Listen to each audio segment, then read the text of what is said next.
हम जिस शहीद करबला की याद हमेशा मनाया करते हैं और जिनके खून के जरिए इस्लाम की आबियारी हुई, जिनके कबीले की कुर्बानी के जरिए आज हमारे चेहरों पर दाढ़ी भी है, सर पर अम्मामा भी है और मस्जिद में अजान की आवाज आ रही है, वो इमाम हुसैन जिनको रसूल आजम ने बचपन ही के अंदर नौजवाना ने जन्नत का सरदार डिक्लेयर कर दिया था, फिर भी अल्लाह की किताब पर अमल का ख्याल देखें। मदीने मुनव्वरा की गली से इमाम हुसैन सवारी पर सवार होकर तशरीफ ले जा रहे हैं। किनारे पर कुछ गौरबा बैठ करके खा रहे थे। जैसे ही उन्होंने ताजदार करबला को देखा फौरन अर्ज करते हैं, हुजूर आप भी तशरीफ लाएं। इमाम हुसैन ने बगैर किसी तवक्कुफ के सवारी से उतरकर उन फकरा के साथ खाना शुरू कर देते हैं और खा लेते हैं। उसके बाद फरमाते हैं, तुम्हारी दावत मैंने कबूल की, अब मैं भी तुम्हें दावत देता हूं, तुम भी मेरे घर हाजिर होना ताकि तुम्हारी भी जियाफत का मुझे शर्फ हासिल हो। अल्लाह अकबर। ये कहने के बाद इमाम हुसैन सवारी पर जब बैठे आंखों में आंसू थे। अल्लाह अकबर। पूछने वालों ने पूछा, हुजूर ये रियाउजारी की वजह क्या है? इरशाद फरमाते हैं, जब इन गरीबों ने मुझे खाने के लिए बुलाया, मान मेरे जहन में एक आयत याद आ गई और उभरती हुई नजर आई। उस वो आयत करीमा ये थी, अल्लाह तकब्बुर करने वाले से मोहब्बत नहीं फरमाता। बस ये आयत का आना था। मैं फौरन उतरा, इनके साथ बैठ करके मैंने खाना खा लिया ताकि मौला की नजर के अंदर मैं मुतकब्बिरीन में शामिल न हो जाऊं और मैं मुतवाज़े के अंदर शामिल हो जाऊं। इन गरीबों के साथ बैठकर मैंने खाना खा लिया। आप मुझे बताइए, अल्लाह अकबर। इमाम हुसैन रज़ी अल्लाह तआला अन्हु एक आयत का जहन के अंदर आने की बुनियाद पर किस तरीके से अमल करते हुए नजर आते हैं और हमारा हाल क्या है? रहीम अलैहि तहिय्यतु व तस्लीम की बारगाह बेकसपना में जिस तरीके से मैं पढ़ाऊँ, अक़ीदत व मोहब्बत में डूब कर उसी तरीके से दुरूद व सलाम का नजराना पेश करें। अस्सलातु वस्सलामु अलैका या रसूल अल्लाह, अस्सलातु वस्सलामु अलैका या हबीब अल्लाह, अस्सलातु वस्सलामु अलैका या नबी अल्लाह, अस्सलातु वस्सलामु अलैका या नूर अल्लाह, व अला आलिका व अस्हाबिका या हबीब अल्लाह, सल्लल्लाहु तआला अलैहि वसल्लम। मेरे प्यारे आका सल्लल्लाहु तआला अलैहि वसल्लम के प्यारे दीवानों, मिंबर रसूल पर उलमाए ज़वील एहतराम का एक अजीम काफ़िला मौजूद है, जिनके रुख ज़ैबा की ज़ियारत से आप अपनी आँखों को ठंडक पहुँचा रहे हैं। मैं थोड़ी देर के लिए आपके दरमियान हाजिर हूँ और मौजूदा दौर के एक अजीम मसले का सॉल्यूशन आपकी समाअतों के हवाले करना चाहूँगा। इस वक्त दुनिया के जिस खित्ते के अंदर भी मुसलमान आबाद हैं, उनकी तमन्ना बस एक ही है कि अल्लाह रब्बुल इज़्ज़त जल्ल जलालहू हम पर रहम व करम की नज़र फरमाए। मेरे प्यारे आका सल्लल्लाहु तआला अलैहि वसल्लम के प्यारे दीवानों, एक होता है मांगना या गुजारिश करना और एक होता है कि कुछ काम ऐसे करो कि बिन गुजारिश के ही अल्लाह अज़्ज़ व जल अता फरमा दे। मिसाल के तौर पर मैं आपको बताऊं, एक इंसान चाहता है कि माँ की दुआ मिले और वो माँ की दुआ के सिलसिले में माँ से गुजारिश करता रहता है कि माँ मुझे अपनी दुआओं में याद रखें और मेरे लिए दुआ करें। और एक होता है दुआ की गुजारिश न करना, कुछ काम ऐसे करना कि माँ खुद से दुआ दे दे। एक माँ रात को बिस्तर पर सोने के लिए गई और बच्चा जा करके अपनी माँ के पैर दबाना शुरू किया। फिर माँ को दुआ की गुजारिश करने की जरूरत नहीं पड़ेगी, माँ खुद अपनी ज़बान से दिल से दुआ देगी। तारीख गवाह है कि रसूल रहमत सल्लल्लाहु तआला अलैहि वसल्लम के बहुत सारे सहाबा ऐसे थे जिन्होंने खिदमत की बुनियाद पर हुजूर की दुआएं ली। जैसा कि आप अच्छी तरीके से जानते हैं कि खुद हज़रत अब्दुल्ला इब्न अब्बास रज़ियल्लाहु ताला अन्हुमा जो सैयदुल मुफस्सिरीन हैं, वो रसूल आज़म सल्लल्लाहु अलैहि वसल्लम की इस तरह से खिदमत करते कि पैगंबर रहमत सल्लल्लाहु अलैहि वसल्लम का दरियाए रहमत एक बार जोश में आया और हुजूर सल्लल्लाहु अलैहि वसल्लम ने कुरान फहमी के सिलसिले में उनके लिए ऐसी दुआ फरमा दी कि सदियां गुजर गईं।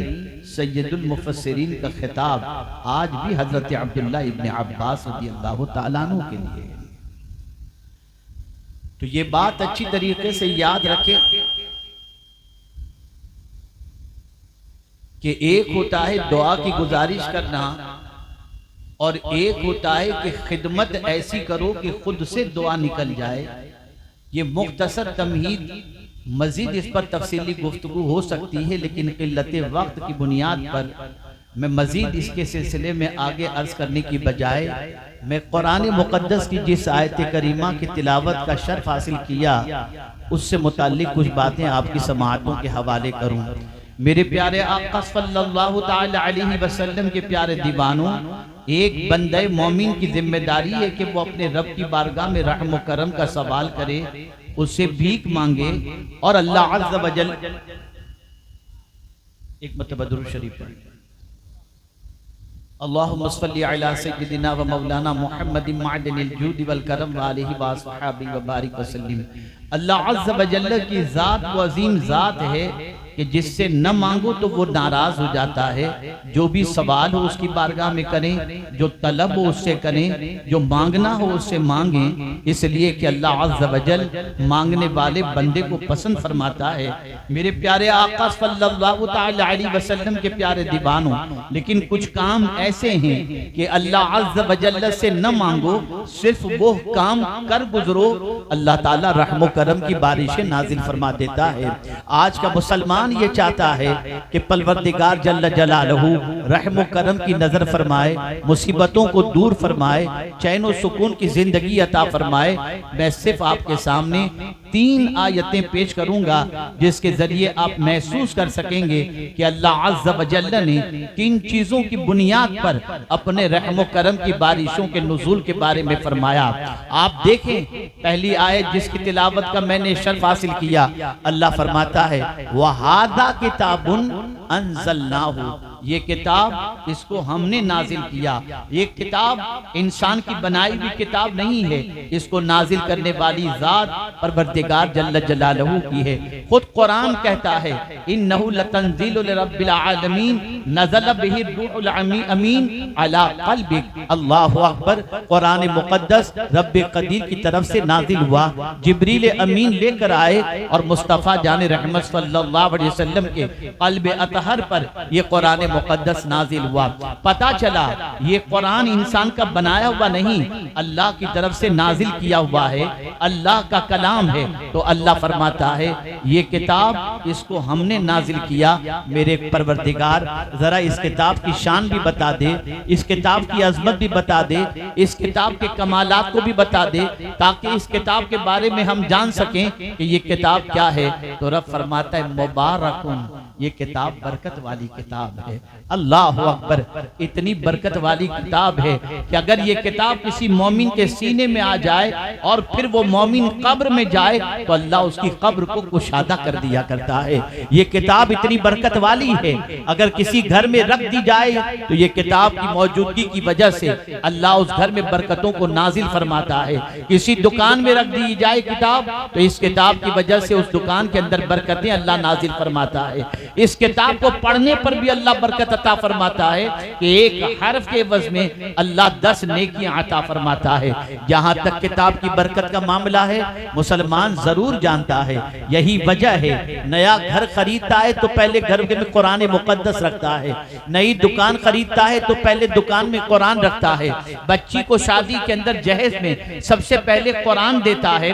इतना तो हर मुसलमान जानता है कि ये किताब बरकत वाली किताब है। लेकिन लेकिन ये बात अच्छी तरह से याद रखें, ये किताब सिर्फ जमीन के ऊपर बरकत नहीं अता फरमाती, जिसके सीने में ये किताब होगी उसके लिए कब्र में भी बरकत है, हश्र के अंदर भी बरकत है, कब्र में भी अल्लाह अज़्ज़ व जल्ल की राहत का ये किताब सामान है और मैशर में बुलंदी का जरिया है। मेरे प्यारे आका सल्लल्लाहु तआला अलैहि वसल्लम के प्यारे दीवानों, तो परवरदिगार ने अपनी किताब की शान ये बयान फरमाई, ये बरकत वाली किताब है।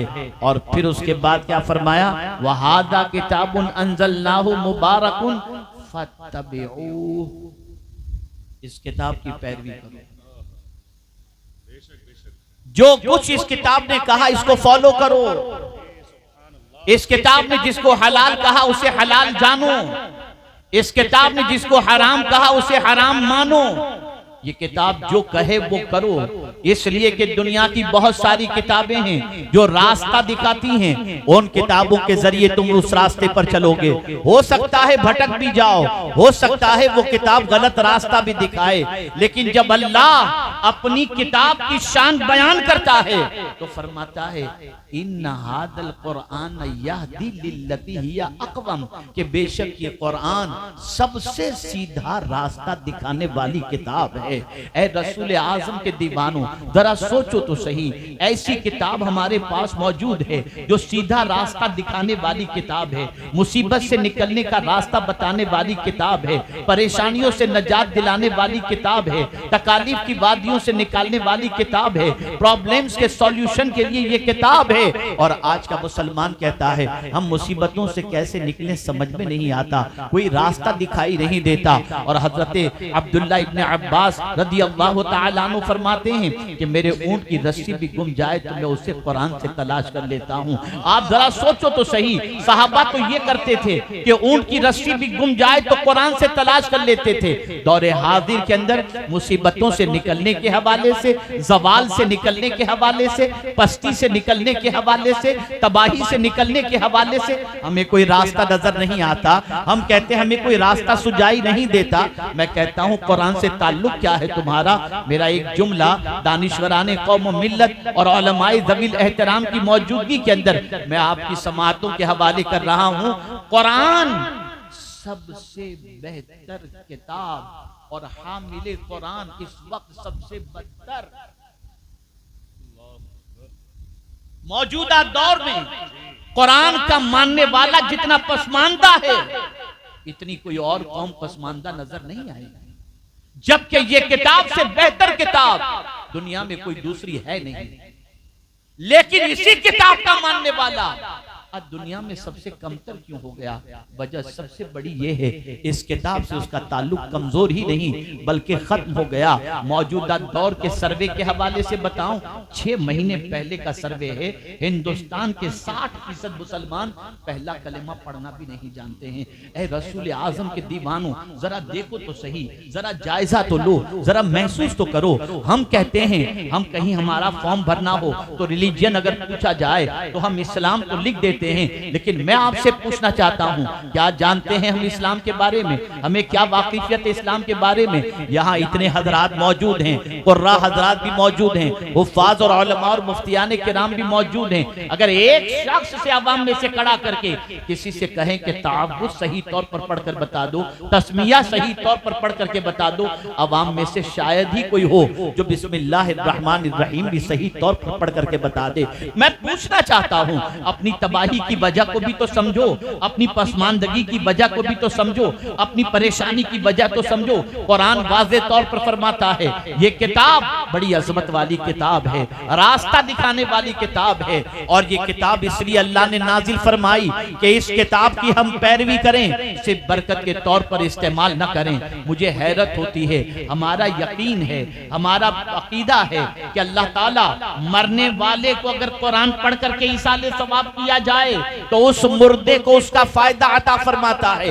यही वजह है कि जब कोई मुसलमान इंतकाल करता है हम फौरन कुरान खानी का एहतमाम करते हैं। और कुरान खानी, और बड़ी मादरत के साथ अर्ज करूंगा, अगर किसी के बाप की कुरान खानी रखी गई है तो बेशुमार ऐसे बच्चे मिलेंगे जो अपने बाप के इसाले सवाब के लिए कुरान पढ़ना नहीं जानते, तस्बीह लेकर के बैठे रहते हैं। मुझे बताओ ये तो मरने के बाद कुरान खानी की बात हुई। मैं पूरे यकीन और तजर्बे की रोशनी में अर्ज करता हूं कि सैकड़ों नहीं हजारों ऐसे मुसलमान होंगे जो अपने बाप की नमाज जनाजा के लिए खड़े होंगे तो उन्हें दुआए मस्जिद भी याद नहीं। मुझे बताओ कैसे मुसलमान हैं हम? हमने इस्लाम से कौन सा अपना रिश्ता जोड़ के रखा है? अब तो सोच माज़अल्लाह ये बनती जा रही है हालात को देखकर कि हमारी माज़अल्लाह पसमानदगी का सबब भी इस्लाम है। जिस कौम के मिजाज के अंदर ये बात दाखिल हो जाए न वो इस्लाम की पैरोकार बन सकती है और न इस्लाम की दावत किसी को दे सकती है। इस्लाम उठाने के लिए आया, इस्लाम बुलंदी पर ले जाने के लिए आया। यह इस्लाम ही तो है जिसके बारे में फारूक आजम रदी अल्लाह मौला तबारक व तआला अन्हु बड़े वाज़ेह लफ्जों में इरशाद फरमाते हैं, जब हज करने के बाद मदीने मुनव्वरा की तरफ लौट रहे थे, एक मकाम आया जहां पर काफिले को रुकने के हवाले से उन्होंने फरमाया, काफिला जब रोका गया तो उस मकाम पर फारूक आजम रोने लगे, आंखों से आंसू जारी थे। पूछने वाले ने पूछा, अमीरुल मोमिनीन इस मकाम पर रोने की वजह क्या है? तो फारूक आजम रदी अल्लाह मौला तबारक व तआला ने फरमाया, उमर उस वक्त भी था, उमर आज भी है। जब आज मैं यहाँ पर पहुंचा हूं तो मुझे वो वक्त याद आ गया जब मेरे वालिद मुझे 4 ऊंट चराने के लिए यहाँ भेजा करते थे, तो मुझसे ऊंट नहीं संभल पाते थे दौरे जाहिलियत के अंदर, और कोई ऊंट इधर चला जाता, कोई ऊंट उधर चला जाता, जिसकी वजह से मेरे वालिद मुझे सजा दिया करते। लेकिन इस्लाम का सदका है कि आज उमर को इस्लाम ने ये सलाहियत अता की कि 22 लाख मुरब्बा मील पर उमर हुकूमत करता हुआ नजर आ रहा है। ये इस्लाम का, सुभान अल्लाह, ये इस्लाम का करिश्मा है। आप जरा सोचो, जितना इस्लाम से करीब होते जाओगे अल्लाह इज्जत अता करता जाएगा। कुरान ने वाज़ेह लफ्जों में फरमाया, वलिल्लाहिल इज्जतु वलिर्रसूलिही वलिलमुमिनीन, और अल्लाह से अच्छा वादा करने वाला और सच्चा वादा करके वफा करने वाला कोई नहीं। वमन औफा बिअहदिल्लाह बिअहदि मिनल्लाह कमा क़ाल इन्नल्लाह ला युखलिफुल मिआद, बेशक अल्लाह वादा खिलाफी नहीं फरमाता। ऐ रसूल आज़म सल्लल्लाहु अलैहि वसल्लम के दीवानों, तो कुरान कहता है कि इसकी पैरवी करो, इस किताब को फॉलो करो, इस किताब की इत्तिबा करो। सहाबाए किराम अलैहिमुर रिदवान का आलम ये था कि कुरान की कोई आयत सुन लेते जिसमें हुक्म होता, अम्र या नहीं, फौरन उसकी पैरवी करते हुए नजर आते, बगैर किसी ताखीर के, बगैर किसी एक्सक्यूज पेश किए हुए फौरन अल्लाह की किताब पर अमल करते। आइए एक वाकया मैं ताजदार करबला इमाम आली मकाम रदी अल्लाहुल मौला तबारक व तआला अन्हु का पेश करूं ताकि आप महसूस कर सकें कि हम जिस शहीद करबला की याद हमेशा मनाया करते हैं और जिनके खून के जरिए इस्लाम की आबियारी हुई, जिनके कबीले की कुर्बानी के जरिए आज हमारे चेहरों पर दाढ़ी भी है, सर पर अम्मामा भी है और मस्जिद में अजान की आवाज आ रही है, वो इमाम हुसैन जिनको रसूल आजम ने बचपन ही के अंदर नौजवाना ने जन्नत का सरदार डिक्लेयर कर दिया था, फिर भी अल्लाह की किताब पर अमल का ख्याल देखें। मदीने मुनव्वरा की गली से इमाम हुसैन सवारी पर सवार होकर तशरीफ ले जा रहे हैं। किनारे पर कुछ गौरबा बैठ करके खा रहे थे। जैसे ही उन्होंने ताजदारे करबला को देखा फौरन अर्ज करते हैं, हुजूर आप भी तशरीफ लाएं। इमाम हुसैन ने बगैर किसी तवक्कुफ के सवारी से उतरकर उन फकरा के साथ खाना शुरू कर देते हैं और खा लेते हैं। उसके बाद फरमाते हैं, तुम्हारी दावत मैंने कबूल की, अब मैं भी तुम्हें दावत देता हूँ, तुम भी मेरे घर हाजिर होना ताकि तुम्हारी भी जियाफत का मुझे शर्फ हासिल हो। अल्लाह अकबर। ये कहने के बाद इमाम हुसैन सवारी पर जब बैठे आंखों में आंसू थे। अल्लाह अकबर। पूछने वालों ने पूछा, हुजूर ये रियाउजारी की वजह क्या है? इरशाद फरमाते हैं, जब इन गरीबों ने मुझे खाने के लिए बुलाया, मान मेरे जहन में एक आयत याद आ गई और उभरती हुई नजर आई। उस वो आयत करीमा ये थी, अल्लाह तकब्बुर करने वाले से मोहब्बत नहीं फरमाता। बस ये आयत का आना था, मैं फौरन उतरा, इनके साथ बैठ करके मैंने खाना खा लिया ताकि मौला की नजर के अंदर मैं मुतकब्बिरीन में शामिल न हो जाऊं और मैं मुतवाज़े के अंदर शामिल हो जाऊं। इन गरीबों के साथ बैठकर मैंने खाना खा लिया। आप मुझे बताइए, अल्लाह अकबर, इमाम हुसैन रज़ी अल्लाह तआला अन्हु एक आयत का ज़हन के अंदर आने की बुनियाद पर किस तरीके से अमल करते हुए नजर आते हैं, और हमारा हाल क्या है? अल्लाह अकबर, हमारी पोजीशन ये है, अकीमुस सला सुनो, भाग जाओ मस्जिद के करीब से, वश्तनिबू कौल ज़ूर सुनो, कहो झूठ बोले बगैर काम नहीं चलता, अल-इयाज़ु बिल्लाह। और पूरी दुनिया के अंदर अगर मुसलमानों का सर्वे किया जाए तो अल्लाह की पूरी किताब पर अमल तो बहुत दूर की बात है। सदियां गुजर गईं, 12 आयतों पर भी सही तौर पर अमल नहीं हो रहा, और उन्हीं 12 आयतों के तस्करे में पूरी जिंदगी खत्म हो गई। कलमा, नमाज, रोजा, हज, ज़कात, निकाह, तलाक, बस ये इल्ला माशाअल्लाह।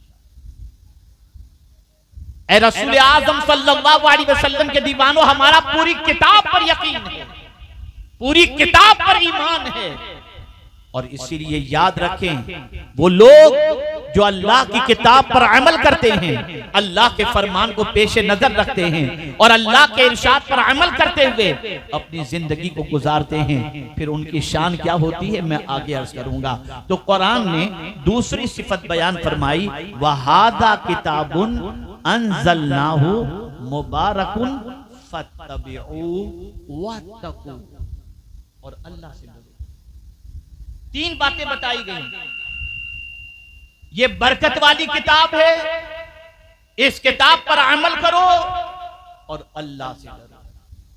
अगर मैं आपसे पूछूं कि आप अल्लाह से डरते हैं, या मैं खुद अपने से सवाल करूं कि मैं अल्लाह से डरता हूं, हर कोई बंदा ये कहता हुआ नजर आएगा कि यकीनन हमारे दिल में अल्लाह का डर मौजूद है।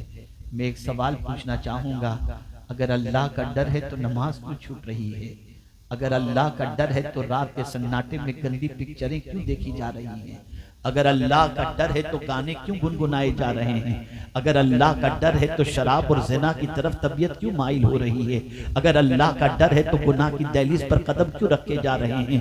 अल्लाह के डर का तसव्वुर अगर दिलो दिमाग में इंसान के आ जाए तो उसका कदम गुनाह की तरफ नहीं जाता, बल्कि उसका कदम हमेशा नेकियों की तरफ उठता हुआ चला जाता है। आइए मैं आपको हजरत उर्वा इब्ने ज़ुबैर रज़ियल्लाहु मौला तबारक व तआला अन्हु का एक वाकया पेश करूं, ताकि आप महसूस कर सकें कि अल्लाह अज़्ज़ व जल्ल का डर जब दिल में पैदा होता है तो इंसान की जिंदगी कैसी बन जाया करती है। नारे तकबीर, नारे रिसालत, नारे हैदरी, नारे गौसियत, मसलके आला हजरत हुजूर सैयद शारिक मियां साहिब अशरफी, फैज़ान हुजूर मखदूम सिमना, फैज़ान हुजूर मखदूम सिमना, फैज़ान हुजूर मखदूम सिमना, शहज़ादे अली रसूल हजरत सैयद शारिक मियां साहिब क़िबला, उलमाए अहले सुन्नत हजरत तशरीफ़ ले आएँ कि चोचा मुक़द्दसा की सरज़मीन से हजरत की ज़ियारत कीजिए और तशरीफ़ रखिए।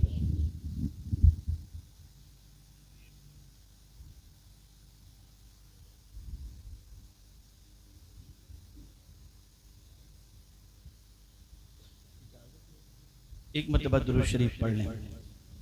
अल्लाहुम्मा सल्ली अला सय्यिदिना व मौलाना मुहम्मदिन माअदिनिल जूदि वल करम व आलिहिल किराम व इब्निहिल करीम व बारिक व सल्लिम सलातन व सलामन अलैका या सय्यिदी या रसूल अल्लाह सल्लल्लाहु तआला अलैहि वसल्लम।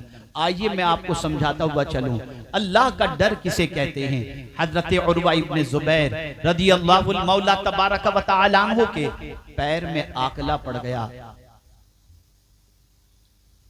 तबीब ने हजरत उर्वा इब्ने ज़ुबैर रज़ियल्लाहु तआला अन्हु से कहा, आपका पैर काटना पड़ेगा वरना जहर पूरे बदन में फैल जाएगा। हजरत उर्वा इब्ने ज़ुबैर रज़ियल्लाहु तआला अन्हु ने फरमाया, ठीक है पैर काट दो।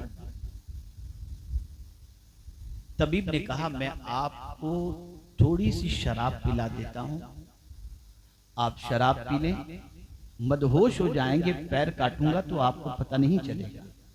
हजरत उर्वा इब्ने ज़ुबैर रज़ियल्लाहु तआला अन्हु ने फरमाया, जिस चीज को मेरे रब और उसके रसूल ने हराम फरमा दिया मैं उसको हाथ भी नहीं लगा सकता।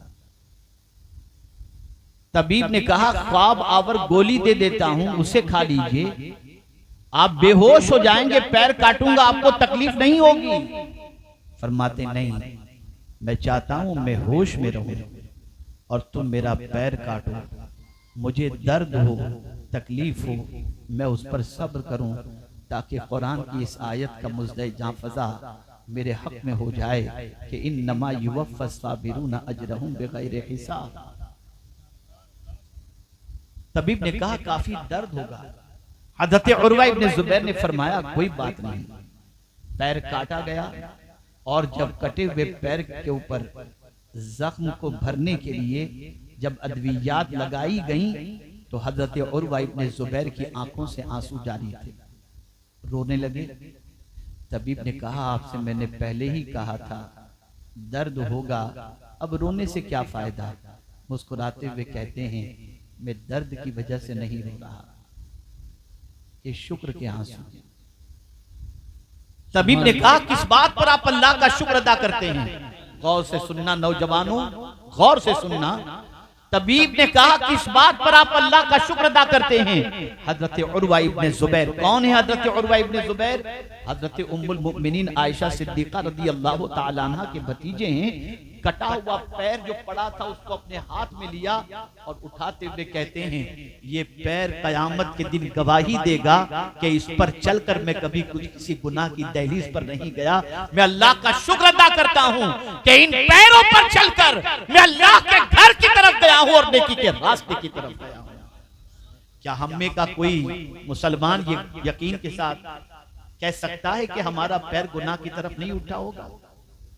जबान फिसल रही है, निगाहें फिसल रही हैं, हाथ और पैर का ठिकाना नहीं, कानों का कोई लिहाज नहीं। ये हमारी जिंदगी बन चुकी है। हम ये समझते हैं कान भी हमारा है, आंख भी हमारी है, दिल भी हमारा है, हम जो चाहे करें। कुरान कहता है नहीं, इन्ना सम्अ वल बसर वल फुआद कुल्लु उलाइका कान अन्हु मसऊला। हम कान के बारे में भी पूछेंगे, जबान के बारे में भी पूछेंगे, दिल के बारे में भी पूछेंगे कि बताओ कान से तुमने क्या सुना, जबान से तुम क्या बोले, आंखों से तुमने क्या देखा। ए रसूल आजम सल्लल्लाहु ताला अलैहि वसल्लम के दीवानों, आज मुसलमानों का दिल इतना सख्त हो चुका है, हजार खिताबात सुनते रहे लेकिन इल्ला माशाअल्लाह दिल में कोई तब्दीली पैदा नहीं होती, तबीयत के अंदर कोई इंकलाब पैदा नहीं होता। क्या वजह है इसकी, क्या सबब है इसका? तो ऐ रसूल आज़म सल्लल्लाहु अलैहि वसल्लम के दीवानों, जब दिल पत्थर जैसा बन जाए तो उसके बाद अल्लाह और उसके रसूल की बातों का असर नहीं होता। ऐ रसूल आज़म सल्लल्लाहु अलैहि वसल्लम के दीवानों, ऐसे दिल से अल्लाह की बारगाह में सहाबा पनाह मांगते थे जो दिल सख्त हो जाए।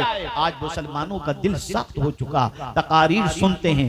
अब तो हालत यह है कि ऐसी पोजीशन है कि माह मुहर्रम के अंदर इमाम आली मकाम के हवाले से तकरीर सुनते सुनते आंसू तो निकल जाते हैं कि ताजदारे करबला ने नमाज की हालत में अपनी जान जाने आफरी के सुपुर्द कर दी, आंसू निकल गए लेकिन फिर भी सजदे के लिए तैयार नहीं है, फिर भी नमाज पढ़ने के लिए तैयार नहीं है। मुझे बताओ क्या हालत है इस वक्त मुसलमानों की? मुसलमानों अपनी सोच बदलो। तो कुरान ये कह रहा है वहादा किताबुन अंज़लनाहु मुबारकुन फत्तबिउ वत्तकू। अब अगर कोई अल्लाह की किताब की पैरवी करे, अल्लाह से डरे, इस बरकत वाली किताब से इस्तेफादा करे तो अल्लाह फरमाता है मेरे बंदो तुम मुझसे रहम की भीख मांगो या न मांगो, लअल्लकुम तुरहमून, तुम रहम किए जाओगे, तुम पर मेहरबानी की बारिशें हो जाएंगी। ये किताब है कि इसकी पैरवी करने वाला अगर अल्लाह से रहम करम की भीख मांगे या न मांगे, अल्लाह ताला उस पर रहम करम की बारिशें नाजिल फरमाता है। किताब पर अमल करने की बात तो अपनी जगह पर खूब आज का मुसलमान गाने सुन रहा है, खूब डाउनलोड करके मोबाइल के अंदर चलते फिरते उठते बैठते मर्द और खवातीन गाने सुन रहे हैं। कोई सवाब मिलने वाला नहीं, कोई फायदा होने वाला नहीं। आपको मालूम है कौन सी किताब और कौन सी चीज है जिसको सुनने से अल्लाह रहम करम की बारिशें नाजिल फरमाता है?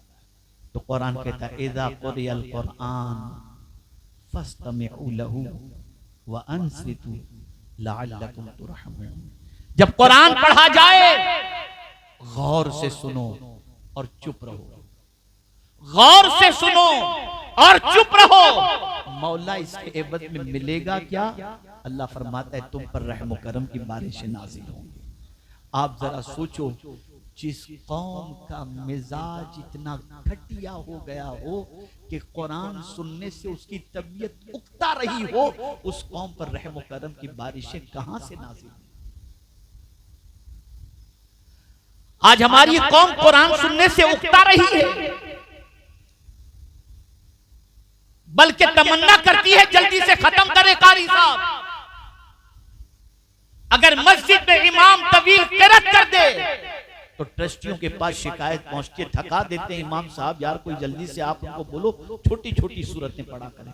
यही कहने वाला मस्जिद के बाहर खड़े होकर घंटों खड़े रह करके बात करेगा, उसके पैर में दर्द नहीं होगा। हम अपनी तबाही का मातम कर रहे हैं, इसका किसी और पर इल्जाम देने की बजाय खुद हमें अपने गिरबान में झांक कर देखना होगा। एक वाकया अर्ज करके मैं अपनी गुफ्तगू को इख्तिताम की तरफ लेता हूँ। क्या शौक था, शायद कि मेरी बहनें भी आज यहाँ पर आई हूँ या सुन रही हूँ, मैं आपको बताऊँ।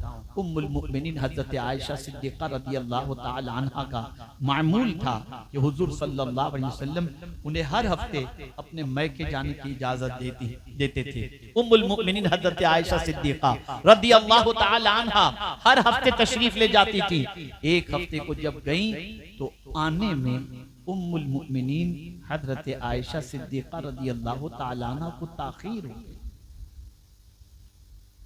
हमेशा जितनी देर में आती थी उससे ज्यादा वक्त लग गया। आकाए करीम सल्लल्लाहु अलैहि वसल्लम बेचैन थे कि अभी तक हुमैरा आई क्यों नहीं, और सरकार सल्लल्लाहु अलैहि वसल्लम कभी हजरत उम्मुल मुमिनीन सैयदतुना आयशा सिद्दीक़ा रज़ियल्लाहु ताला अन्हा को या आयश भी कहते, हुमैरा भी कहते, इस तरीके से प्यार से सरकार उन्हें पुकारा करते। तो एक मर्तबा आने में ताखीर हुई तो उम्मुल मुमिनीन से सरकार सल्लल्लाहु अलैहि वसल्लम ने फरमाया, हुमैरा क्या बात है, आज तुम्हें आने में ताखीर हो गई? अब जवाब सुनिए और मेरी बहनें भी गौर से सुने। अर्ज करती हैं, हुजूर मैं वक्त ही पर चली थी आपकी बारगाह में हाजिर होने, वक्त ही पर चली थी, लेकिन जब मस्जिद नबवी शरीफ के करीब पहुंची तो मस्जिद नबवी शरीफ से किसी के कुरान पढ़ने की आवाज आई, और वो कुरान पढ़ने वाला इस तरीके से कुरान पढ़ रहा था कि मेरे पैर वही जम गए कुरान से। और कुरान सुनने में इतना वक्त गुजर गया कि मुझे पता ही नहीं चला कि जैसे ही ख्याल आया मैं फौरन हाजिर हो गई। सरकार ने फरमाया, ये तो बताओ कौन कुरान पढ़ रहा था? अर्ज करती हूँ, हुजूर नाम तो मुझे नहीं मालूम। सरकार ने पता लगाया तो बाद में पता चला हजरत सालिम कुरान पढ़ रहे थे। आप मुझे बताओ, ये वो खवातीन थी जो कुरान सुनने में इतने मसरूफ हो जाती थी कि उन्हें सारी चीजों का ख्याल नहीं होता था। और आज हमारी बहनों का हाल ये है कि गाने सुनने में और सीरियल में इतनी मसरूफ हो जाती हैं कि बच्चे रो रो के थक के सो जाते हैं और उन्हें उनका एहसास तक नहीं होता। बदलो अपनी सोच को, बदलो अपने ख्यालात को, इस किताब से अपने रिश्ते को मजबूत कर दो। आपको एक बात अर्ज करूं, आप घर के अंदर ये किताब जब रखनी होती है तो आप इसको नीचे रखते हैं या ऊपर रखते हैं? जवाब दें तो मैं समझूं मेरी बात आप समझ रहे हैं। बोलिए। ऊपर रखते हैं। जहां आप होते हैं उससे नीचे किताब नहीं होती, उससे बोलिए, बस बात को समझ लो। ये किताब खुद भी बुलंदी पर रहना चाहती है और जो इसको थाम ले उसे भी बुलंदी पर ले जाना चाहती है। हम गिरे इसलिए कि हमने कुरान को पीछे कर दिया, छोड़ दिया हमने कुरान। इस किताब को थाम लो, हमने ऊपर रख दिया, पकड़ा नहीं। थाम लो इस किताब को।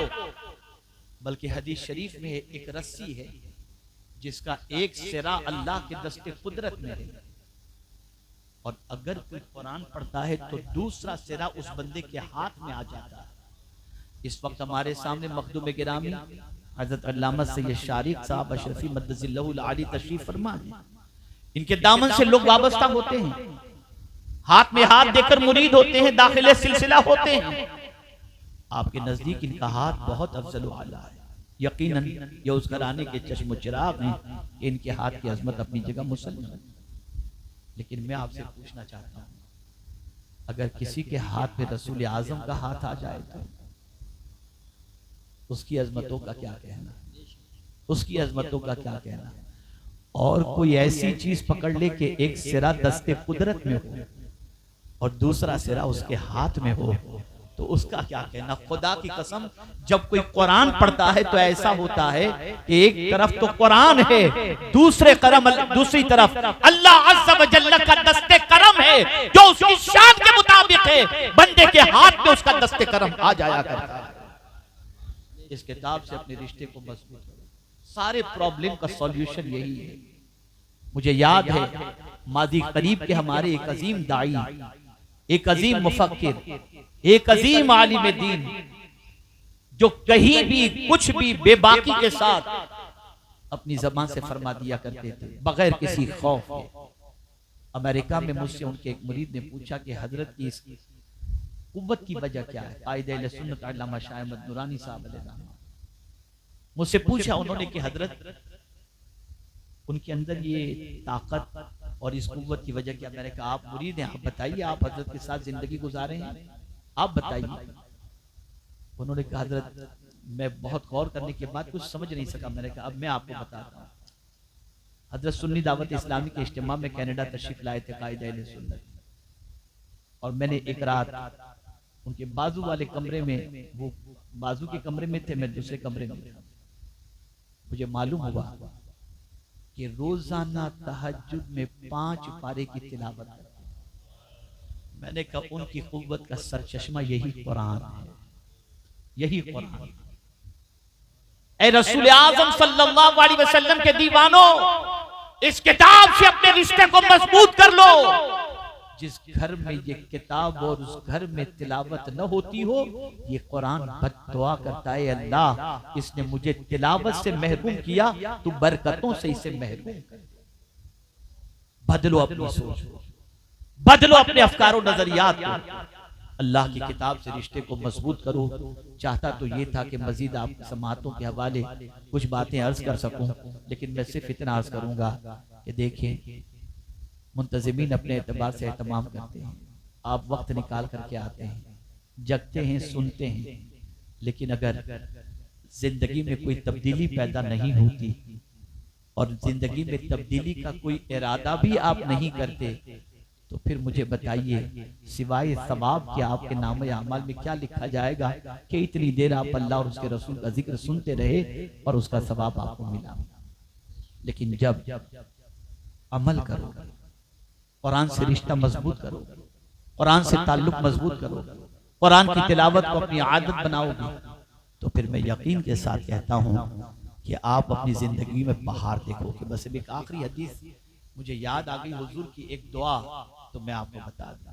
मुसीबतों के वो पहाड़ जो हुजूर सल्लल्लाहु अलैहि वसल्लम पर तोड़े गए, किसी पर नहीं। तकालीफ की खुद हुजूर सल्लल्लाहु अलैहि वसल्लम इरशाद फरमाते, सबसे ज्यादा मैं सताया गया हूं और जो भी इस रास्ते पर चलेगा सताया जाएगा। अब मैं हुजूर से पूछता हूं, या रसूल अल्लाह सल्लल्लाहु तआला अलैहि वसल्लम, जब आप सताए जाते, आपका दिल दुखाया जाता, राहों में कांटे बिछाए जाते, पुष्ट पर ओजड़ी रखी जाती, कल्ब अतहर पर अजियत होती, बेकरारी होती, तो हुजूर आपके दिल का करार क्या, जरा ये तो बताइए।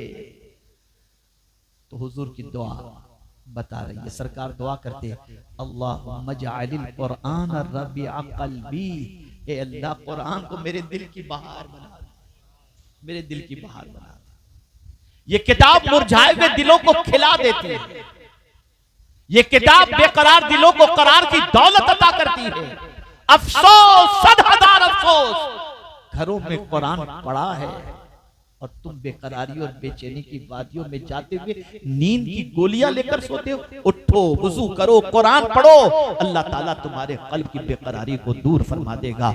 अल्लाह रब्बुल इज्जत जल्ल जलालहू आकाए करीम रऊफुर रहीम अलैहि तहियतु व तस्लीम के सदक़ो तुफ़ैल सबसे पहले मुझे कुरान पर अमल की तौफीक अता फरमाए, तिलावत की तौफीक अता फरमाए, कुरान से रिश्ते को मजबूत करने की तौफीक अता फरमाए और परवरदिगार फैदान कुरान मुक़द्दस से हम सबको माला माल फरमाए। आज चूंकि ये इदारा दारुल अहले सुन्नत फैदान कुरान के नाम से है और आज उसकी दस्तारबंदी के जलसे में हम और आप शरीक हैं और अल्हम्दुलिल्लाह मखदूम गिरामी वक़ार और दिगर उलमा और सादात किराम भी तशरीफ़ फरमा हैं। इनकी मौजूदगी में ये रूह पर मंजर भी आप अपने मातों की आंखों से मुशाहिदा करेंगे और उसके बाद खिताबात और नात का सिलसिला जारी और सारी रहेगा। अल्लाह ताला हम सब पर करम की नज़र फरमाए। वमा अलैना इल्लल बलागुल मुबीन। अस्सलामु अलैकुम व रहमतुल्लाहि व बरकातुहू।